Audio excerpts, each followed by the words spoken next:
For 99% of us, there is a monster in the closet. It destroys jobs, it loots pensions, it puts families deeper into debt. It tears at the very fabric of society. The monster is called income inequality. The awful truth is that the more Canadians do, the less they get. Canada's real economic output today is twice as big as it was in 1981. But growing the economy doesn't count for much if the increases just mean bigger slices for the top 1% and crumbs for everyone else.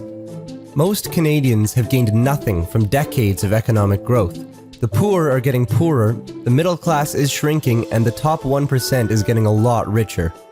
The income gap in Canada has been skyrocketing. There is no dispute about this. Canada has become a radically less equal society.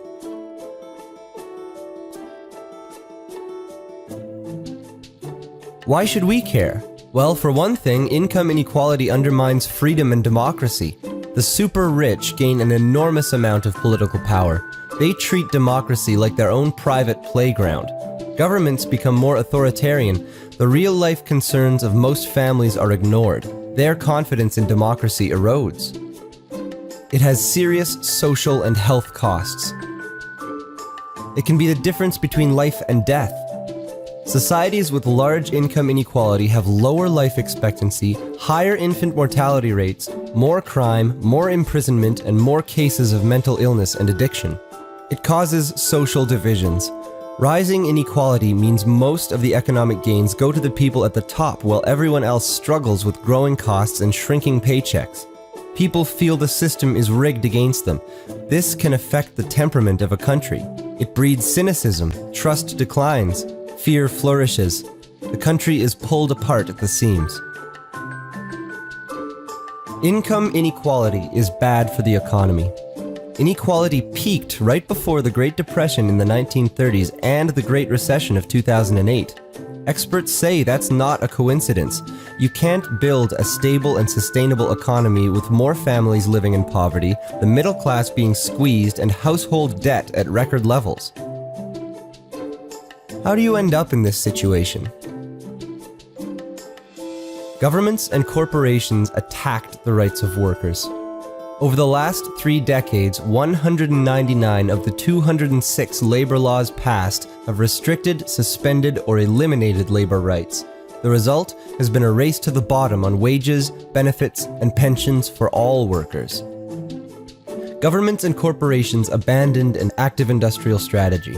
Instead, they adopted a hands-off approach to economic development through deregulation, bad trade deals, privatization, and corporate tax cuts. It's left our economy drifting without a vision and purpose. It's created an economy plagued by short dashes for growth, followed by damaging recessions. It has hollowed out our economy. Hundreds of thousands of jobs have been eliminated. Governments and corporations eliminated tax fairness. The richest Canadians pay an effective tax rate that is lower than middle-class families and the bottom 10%. The super rich are hiding billions in offshore tax havens. Corporate tax rates have been reduced to the lowest of all G8 countries. A lot of families are struggling to find jobs and make ends meet, but the super rich are getting tax cuts and exploiting loopholes. And corporations are hoarding hundreds of billions of dollars in profits. That's the height of unfairness. Governments and corporations attacked public services like healthcare, education, old age security, services for autistic children, and adults with developmental disabilities. These services are the great equalizer. They create opportunity and make life more affordable for families. But the share of total government revenue spent on these services has been shrinking every year. Families must pay more out of their pockets for these services or go without the help they need. What can we do about it? We can fight for labor rights. Labor rights are human rights.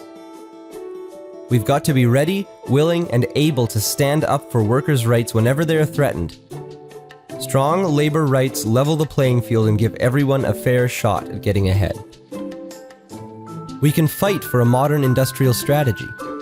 A strategy that puts people and nature at the heart of our economy. A strategy that creates jobs that pay decent wages, benefits, and pensions.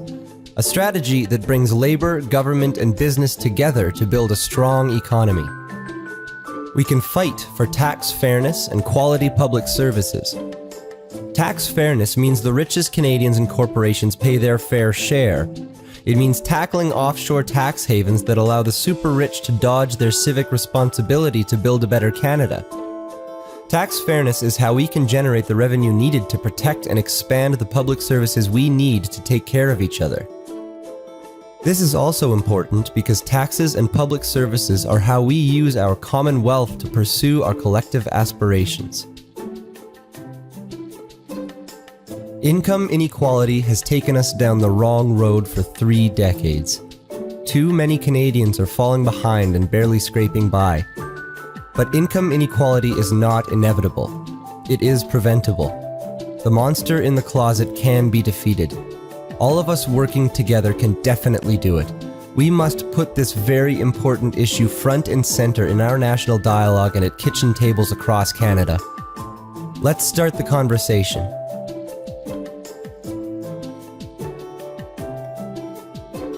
For more information and to take action, visit these websites.